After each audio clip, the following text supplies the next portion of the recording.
Bismillahirrahmanirrahim. Assalamualaikum warahmatullahi wabarakatuh. Yang terhormat Bapak Kepala UPT SMP Negeri Paprabo, yang kami hormati rekan-rekan guru beserta staf tata yang sempat hadir pada hari ini, yang teristimewa dari Ibu calon guru penggerak angkatan 7 Kabupaten Bone Provinsi Sulawesi Selatan, yaitu Ibu Rahyuni dan Ibu Herianti SPD MSI.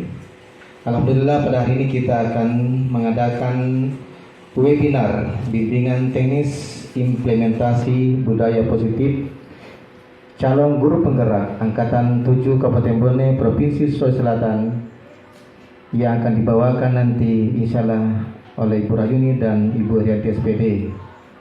Untuk itu pemaparannya kami persilakan kepada Ibu Rahyuni sebagai pemateri pertama. Kepada Ibu Rahyuni kami persilakan dengan hormat. Baik, Bismillahirrahmanirrahim. Yang terhormat Bapak Kepala SMP Negeri 4 Barbo, yang terhormat Ibu Wakil Kepala Sekolah, urusan-urusan dan rekan-rekan guru dan staf pegawai yang sempat hadir. Assalamualaikum warahmatullahi wabarakatuh. Alhamdulillah, terima kasih kami ucapkan atas kehadiran Bapak Ibu yang telah meluangkan waktunya untuk mengikuti bimbingan teknis implementasi dari budaya positif yang akan kami bawakan dari CGP Angkatan 7, yaitu saya sendiri oleh. Nah, adapun budaya positif ini yang kita telah terapkan di sekolah, khususnya di kelas, itu juga merupakan topik dari Merdeka Belajar di topik 11. Jadi ini pun merupakan modul 1-4 yang telah kami pelajari di pendidikan guru penggerak. Jadi dalam budaya positif, Ki Hajar Dewantara menjelaskan bahwa tujuan pendidikan yaitu menuntun segala kodrat yang ada pada anak-anak agar mereka dapat mencapai keselamatan dan kebahagiaan yang setinggi-tingginya, baik sebagai manusia maupun sebagai anggota masyarakat. Ya, dalam Undang-Undang Nomor 20 Tahun 2003 Pasal 1 Ayat 1 yang menyebutkan pendidikan adalah usaha sadar dan terencana untuk mewujudkan suasana belajar dan proses pembelajaran agar peserta didik secara aktif mengembangkan potensi dirinya untuk memiliki kekuatan spiritual keagamaan, pengendalian diri, kepribadian, kecerdasan, akhlak mulia, serta keterampilan yang diperlukan dirinya masyarakat, bangsa, dan negara. Jadi pembelajaran yang diharapkan dari filosofi Ki Hajar Dewantara itu adalah pembelajaran yang berpihak pada murid, di mana perwujudan dari budaya positif ini perwujudan dari nilai-nilai kebajikan atau keyakinan universal yang diterapkan di sekolah. Ya, jadi itu semua kita sudah terapkan, misalkan budaya salam atau 5S ya. Lanjut. Selanjutnya, nah di sini budaya positif yang akan kami bahas di sini yang pertama adalah disiplin positif dan nilai-nilai kebajikan universal. Yang kedua, teori motivasi, hukuman dan penghargaan serta restitusi. Yang ketiga, kebutuhan dasar manusia. Yang keempat, keyakinan kelas. Yang kelima, 5 posisi kontrol. Dan keenam adalah restitusi, yaitu segitiga restitusi. Jadi untuk 6 materi ini kami bagi 2. Jadi saya akan membawakan materi 1, 2, dan 3. Kemudian rekan saya disiplin positif dan nilai-nilai kebajikan universal. Nah, disiplin positif adalah budaya positif di sekolah, yaitu nilai-nilai, keyakinan atau kebiasaan-kebiasaan di sekolah yang berpihak pada murid dan dapat berkembang menjadi pribadi yang lebih baik. Dalam rangka menciptakan lingkungan positif, maka tentunya kita sebagai warga sekolah kompetensi yang telah yang diharapkan. Nah, yang pertama, Disiplin positif dalam budaya kita itu tentu makna disiplin di sini adalah suatu yang dilakukan seseorang pada orang lain untuk mendapatkan kepatuhan. Itu yang biasanya kita pahami tentang disiplin. Kemudian menghubungkan kata disiplin itu dengan ketidaknyamanan. Jadi disiplin positif itu tidak harus memberikan hukumannya. Jadi justru itu adalah salah satu alternatif terakhir. Dan kalau perlu kita tidak lakukan sama sekali. Jadi untuk kedepannya diharapkan yang kita lakukan pada siswa bukan lagi berupa hukuman, karena yang diharapkan adalah nilai-nilai yang ada di dalam diri. Yang kedua, belajar untuk kontrol diri. Motivasi yang terbangun adalah motivasi intrinsik, jadi bukan ekstrinsi. Dalam disiplin positif juga seseorang itu kita harus merubah paradigma ya. Jadi kalau paradigma stimulus respon kepada pendekatan teori kontrol. Jadi yang restitusi itu tadilah yang merupakan kita akan mempelajari teori kontrol di sini. Jadi pakai teori kontrol berarti kita tahu kebutuhan setiap orang itu berbeda. Jadi kita bisa anak-anak kita beri dengan tindakan sesuai memang dengan kebutuhan yang mereka butuhkan. Jadi kemudian untuk stimulus respon, semua orang itu melihat hal yang sama. Sedangkan teori kontrol, setiap orang memiliki gambaran yang berbeda. Kemudian selanjutnya kita mencoba mengubah orang berpandangan yang sama dengan kita. Sedangkan kalau teori kontrol, kita berusaha memahami pandangan orang lain. Jadi kemudian perilaku buruk dilihat dari sebagai suatu kesalahan, sedangkan teori kontrol pasti kalau anak-anak melakukan kesalahan tentu mereka punya tujuan, mereka punya maksud, apa kebutuhan yang tidak dipenuhi dari diri mereka sehingga mereka melakukan kesalahan, mereka mencari perhatian seperti itu, pasti ada alasannya. Kemudian untuk stimulus respon orang lain bisa mengontrol saya, sedangkan kalau teori kontrol hanya kita yang bisa mengontrol diri sendiri, gitu.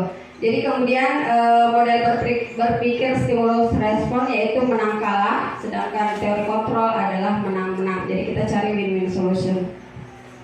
Ya, jadi ini salah satu nilai-nilai kebajikan universal. Jadi sifat-sifat positif manusia yang merupakan tujuan mulia yang disepakati bersama, terlepas itu apa suku bangsanya, agamanya, bahasa maupun latar belakang. Anak-anak itu ataupun bagi bukan saja anak-anak, setiap manusia itu melakukan sesuatu ada 3 motivasi yang mendasarinya.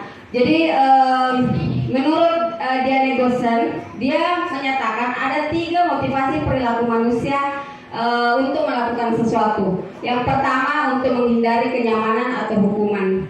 Jadi ini adalah motivasi terendah, tingkatan terendah. Kenapa orang hanya melakukan sesuatu karena dia takut dihukum. Misalkan anak-anak datang ke sekolah hanya karena dia menghindari hukuman, datang cepat. Seperti juga kita misalkan melakukan sesuatu hanya karena kita takut hukuman gitu. Jadi bukan dari diri. Ini adalah motivasi eksternal yang nomor 1 ya. Jadi ada pengaruh luar. Sesuatu itu hanya untuk mendapatkan penghargaan atau ada imbalannya.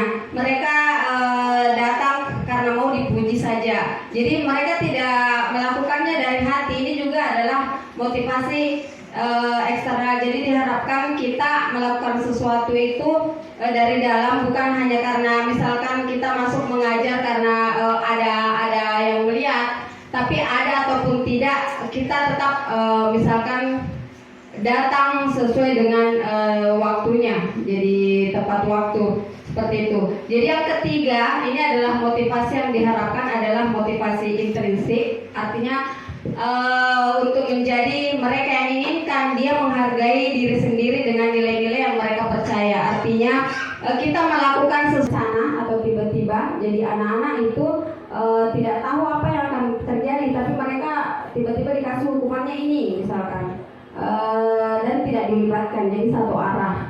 3 materi yang telah saya bahas, selanjutnya saya berikan kesempatan kepada pemateri kedua. untuk melanjutkan, yaitu keyakinan kelas, 5 teori kontrol dan restitusi. Di sini kita lanjut di keyakinan kelas. Kita membentuk satu kesepakatan. Jadi saya minta Bapak Ibu guru bisa ini mempraktekkan di setiap kelasnya. Itu yang dulunya kita tidak pernah menerapkan seperti ini. Ada peraturan, tetapi tidak ada kesepakatan tertentu terhadap siswa. Contoh, kita dalam bentuk yang pertama itu melibatkan semua peserta didik ya. Kita berkolaborasi dengan peserta didik, menggunakan kata-kata positif. Maksudnya kata-kata positif itu misalnya datang tepat waktu ya. Jangan ada kata dilarang, artinya kita merubah katanya menjadi yang positif ya. Kemudian yang kedua, bahasa mudah dipahami. Bahasa yang mudah dipahami dilengkapi misalnya gambar-gambar yang disusun secara ringkas jadi yang menarik. Kemudian langkah ketiga biasanya dibuat di setiap kelas dipajang ya. Jadi keyakinan kelas itu terpajang. Ya mungkin masih ada kelas-kelas, beberapa kelas belum ada dibentuk keyakinan kelasnya. Jadi Bapak Ibu saya minta bisa nanti selanjutnya membuat keyakinan kelas bersama anak walinya, anak perwaliannya atau mata pelajarannya. Ya. Kalau perwaliannya bisa ditempelkan. Kalau misalnya per mapel, barangkali kalau kita tempel semua, ya apa yang terjadi bisa kalau 11 mapel menempel, ya kita melihat suasananya. Tapi kalau memang kesepakatan kita dengan siswa, ya itu pasti mereka ingat. Ya, kita ambil yang positif-positif. Ini ada satu contoh Bapak Ibu. Ada satu contoh keyakinan kelas matematika di kelas 7B yang Ibu Rahmi sudah lakukan. Saya juga sudah laksanakan di kelas 9B. Ya, di situ ada contoh. Jadi kita kelompokkan. Kalau memang mereka keluarkan semua apa yang mereka inginkan. Jadi mereka siswa menuliskan di papan tulis apa yang merupakan bisa menjadi kesepakatan. Misalnya datang tepat waktu, apalagi mengucapkan salam sebelum masuk kelas, meminta izin, itu semua masuk kesepakatan kelas.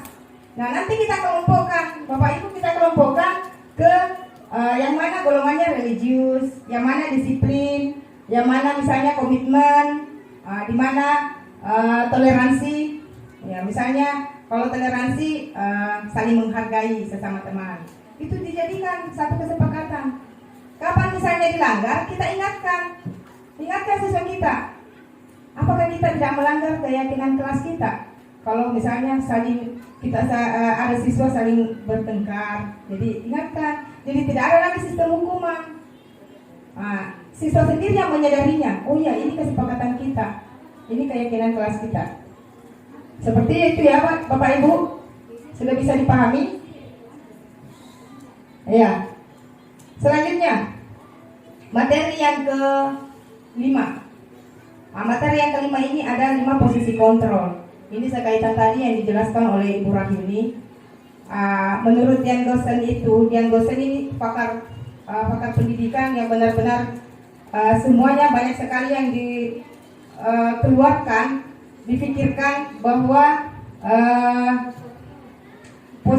posisi kontrol ini ya, bagaimana mendisiplinkan anak. Apakah sekolah itu sudah menerapkan disiplin secara positif? Ini menurut Dian Gosen pada bukunya di Restitution. Ya, apakah murid sudah mendapatkan sesuai kebutuhannya? Apakah sekolah sudah memandirikan? Ya, apakah guru sudah memandirikan anak? Ya, di sini kita lihat 5 teori kontrol yang dikeluarkan oleh Dian Gosen itu. Bapak Ibu silakan perhatikan yang pertama. Yang pertama itu teori penghukum. Ya, nanti kita sadari sendiri ya. Kalau Bapak Ibu perhatikan ini, yang saya masih di mana ya? Saya masih di peran kontrol yang mana? Kemudian ada yang kedua, di sini ya, penghukum, pembagiannya pembuat merasa bersalah. Jadi ada 5 ya, posisi kontrol, penghukum, pembuat merasa bersalah, teman, yang ketiga teman, sebagai teman, yang keempat pemantau, Yang kelima, manajer. Nanti kita lihat saya posisinya di mana yang selalu saya lakukan. Ya. Karena 5 posisi kontrol ini ada yang membawa sebenarnya murid dalam kegagalan. Ya, misalnya kita lihat penghukum. Di penghukum ya. Ya, ini biasa membawa anak menjadi gagal. Gagal maksudnya bukan gagal mencapai cita-cita, bukan kegagalan dalam sifatnya ya, sikapnya. Ya. Kita kan mau merubah sikap anak kita, bukan semakin menjadi-jadi. Nah, di sini penghukum, seorang penghukum bisa menggunakan hukuman fisik maupun verbal. Orang-orang yang menjalankan posisi penghukum senantiasa mengatakan bahwa sekolah memerlukan sistem atau alat yang dapat lebih menekan murid-murid. Ya, dulu ini ada banyak yang melakukan. Guru-guru menerapkan posisi penghukum akan berkata, patuhi aturan saya. Pernahkah Bapak Ibu mengucapkan ini? Patuhi aturan saya atau awas. Kata awas kepada murid. Kamu selalu saja salah. Biasa ya. Tidak tersadari itu pasti kita melakukan. Kamu terus bikin salah terus. Ya. Sebenarnya ada itu kita sebagai penghukum ya. Anak ini merasa tersakiti. Ya, ada anak ini akan merasa batinnya itu, apalagi kalau di depan teman-temannya. Ya, mereka sudah emosionalnya tinggi.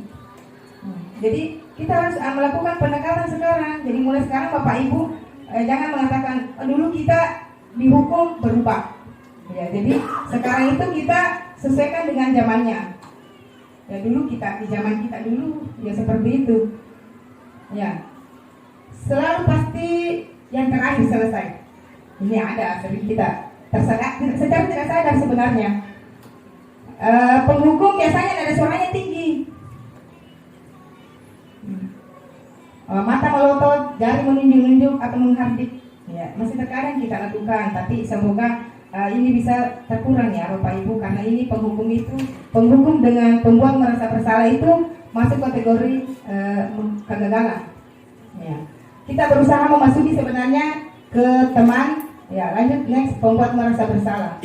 Ya, ini yang mana itu pembuat merasa bersalah? Pada posisi ini guru biasanya bersuara lembut. Ibu sangat kecewa sekali, panggil. Ibu sangat kecewa sekali dengan kamu. Ya. Itu yang siswa yang dikatai seperti itu, yang korbannya itu biasa merasa bagaimana?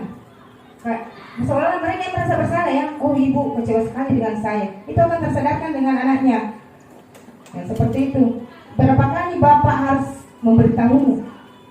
Ya, apakah pernah kita melontarkan itu? Berapa kali aku kasih tahu Ki? Kadang ya, terlintas keluar dari mulut kita. Ini masuk pembuat merasa bersalah. Jadi kalau ini anak terlalu sensitif, pasti dia mengatakan, aduh gara-gara saya ini. Ya terlalu terbawa, biasa terbawa sampai di rumah. Ya. Atau ini pembuat merasa bersalah itu biasanya suaranya kadang merasa sedih juga. Ya, kalau kita menampakkan kesedihan di depannya murid, Bapak Ibu, tentu ini murid juga akan sedih. Gara-gara saya ini. Ibu jadi begini.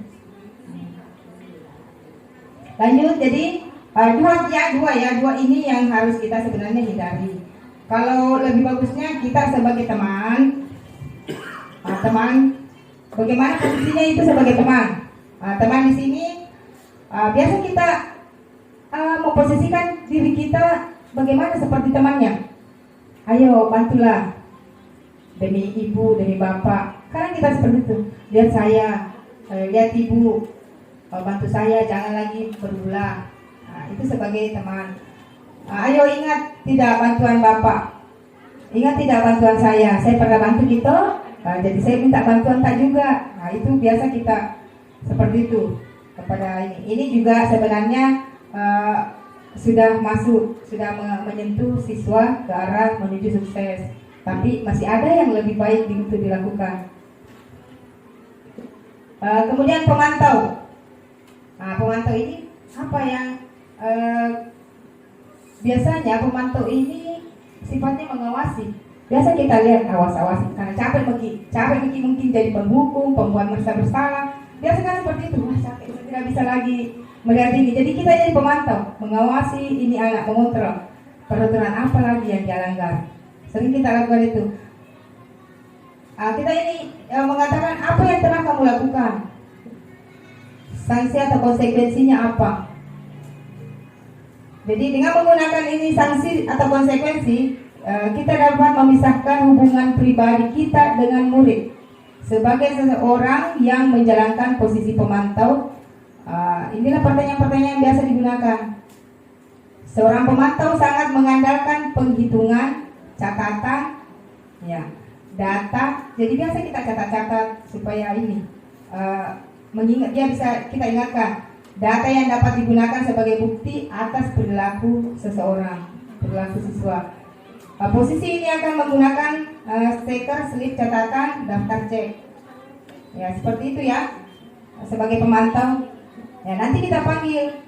Ya, panggil siswanya seperti ini, ada catatan-catatannya. Itu pemantau. Lanjut sebagai manajer. Nah, inilah yang paling teratas. Sebenarnya kita menginginkan Bapak Ibu berada di posisi ini. Ya. Tapi apakah mungkin ya kita selalu berada di posisi ini? Ya, coba perhatikan.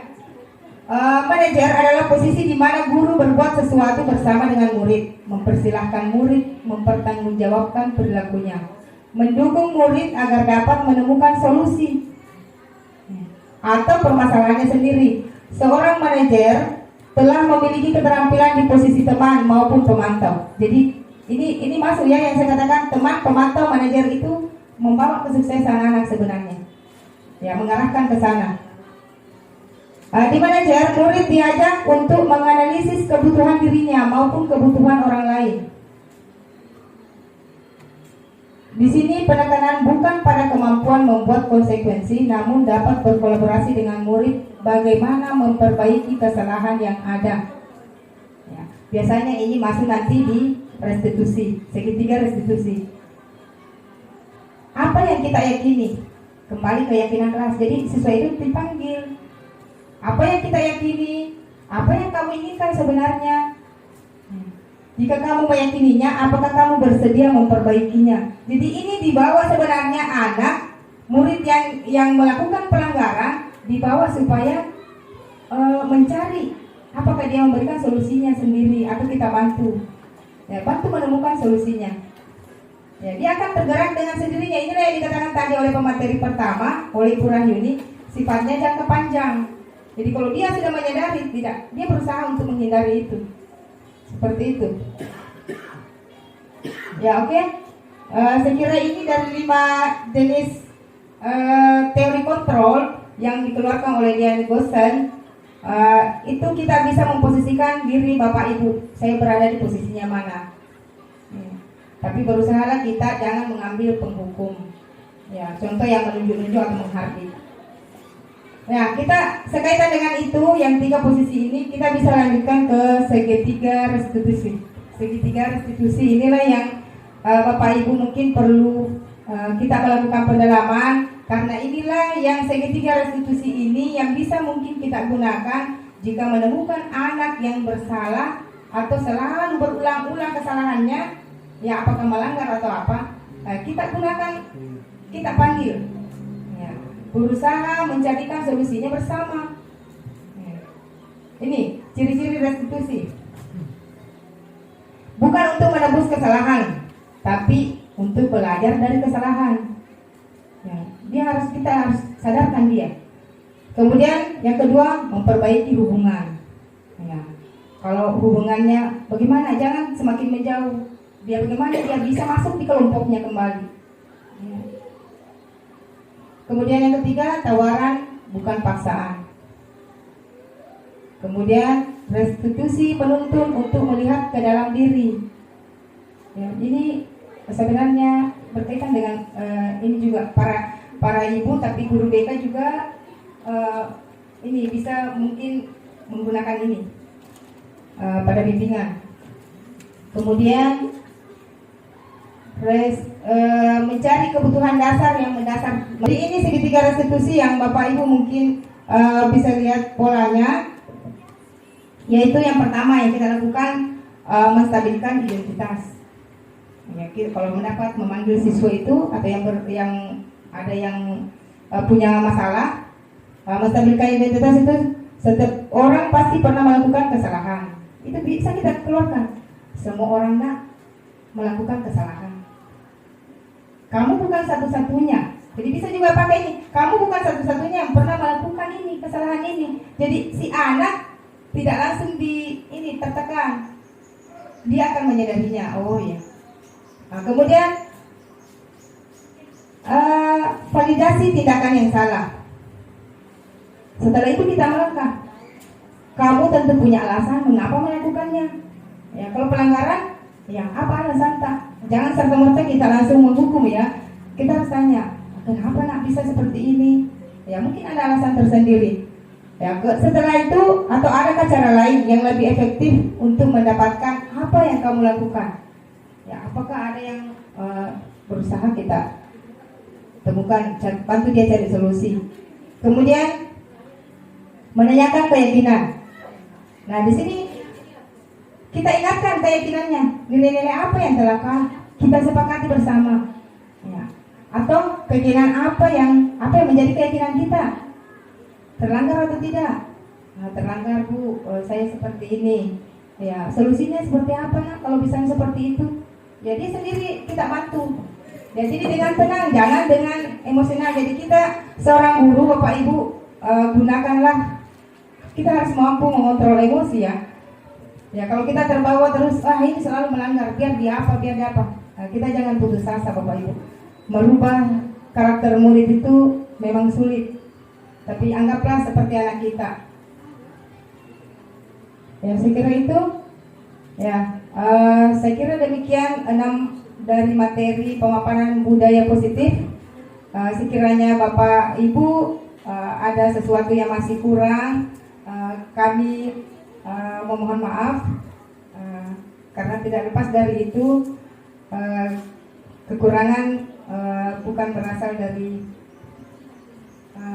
kami, jadi mohon disempurnakan atau kiranya kesempurnaan itu milik Allah. Jadi kiranya kalau ada yang tidak yang ingin ditanyakan sekaitan dengan materi tadi, silakan Bapak Ibu untuk mengutarakannya. Terima kasih. Dari kami ucapkan terima kasih. Assalamualaikum warahmatullahi wabarakatuh. Itu pemaparan dari Ibu Rahini dan Ibu Rianti selaku guru penggerak angkatan ke-7. Kami ucapkan terima kasih atas pemaparannya dan kami akhiri dengan ucapan billahi taufiq wal hidayah. Wassalamualaikum warahmatullahi wabarakatuh.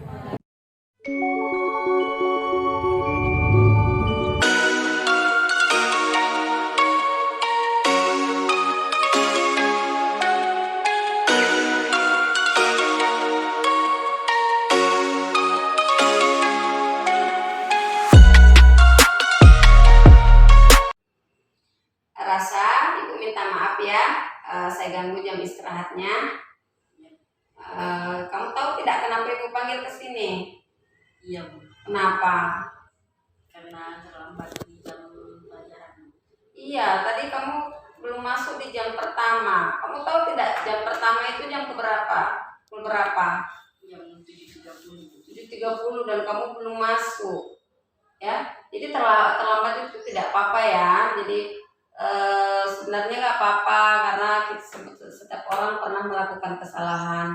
Ibu juga pernah terlambat, tetapi bagaimana kita bisa memperbaikinya? Tidak mau diulangi lagi kan? Iya Bu, Kenapa terlambat nak? Ibu mau tanya kenapa kamu terlambat? tadi saya rapat sekali Bu, jadi ke kantin sarapan Bu. Oh, lapar? Tidak sarapan di rumah? Tidak Bu. Oh, lapar itu juga kebutuhan loh, harus makan. Tapi kan ada waktunya toh. Ya, tidak boleh di jam Pelajaran. pertama. Iya, jadi lapar juga penting. Kita juga harus makan. Kita tidak bisa belajar kalau tidak makan. Tapi bukan di saat jam pertama. Ya, kamu masih ingat tidak keyakinan kelas kita yang nomor 1 apa? Masih Apa itu? komitmen. Iya, kita harus komitmen. Komitmen apa? Tepat waktu di jam pelajaran. Iya, tepat waktu di jam pelajaran. Jadi lain kali tidak boleh terlambat lagi ya. Iya Bu. Nah, bagaimana kamu memperbaikinya coba? Supaya tidak terlambat lagi, kamu sarapannya di mana? Di rumah Bu. Iya, di rumah. Kenapa tadi tidak sarapan di rumah?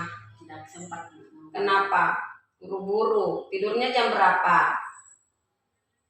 Tengah malam. Jadi lain kali jangan tidur.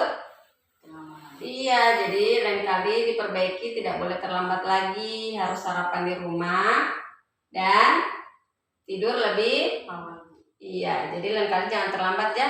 Untuk jadi orang sukses kamu tentu pasti mau kan punya komitmen yang kuat, tidak boleh terlambat ya. Iya Bu. Nah, jadi yakin kapan mau berubah? Mulai besok Bu. Besok, Iya. nggak terlambat lagi. Iya Bu. Janji. Iya Bu. Iya, kalau begitu kamu boleh keluar. Jadi mulai besok tidak terlambat lagi, oke? Iya Bu. Oke, tos dulu. Nah, silahkan keluar. Kasih ya.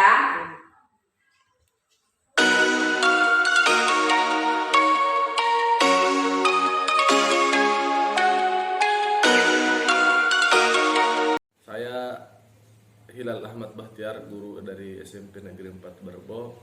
Setelah pelaksanaan webinar budaya positif di sekolah yang dilaksanakan oleh CGP Angkatan 7 atas nama Bu Herianti dan Bu Rahyuni, kami mendapatkan pemahaman baru tentang materi-materi keyakinan kelas, segitiga restitusi, kebutuhan dasar manusia, dan posisi kontrol.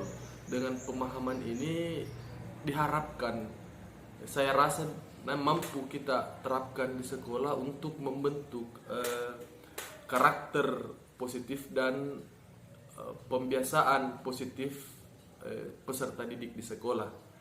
Demikian saya ucapkan semangat kepada Ibu Guru Ibu Rahyuni dan Ibu Herianti terus bergerak menggerakkan menuju perubahan.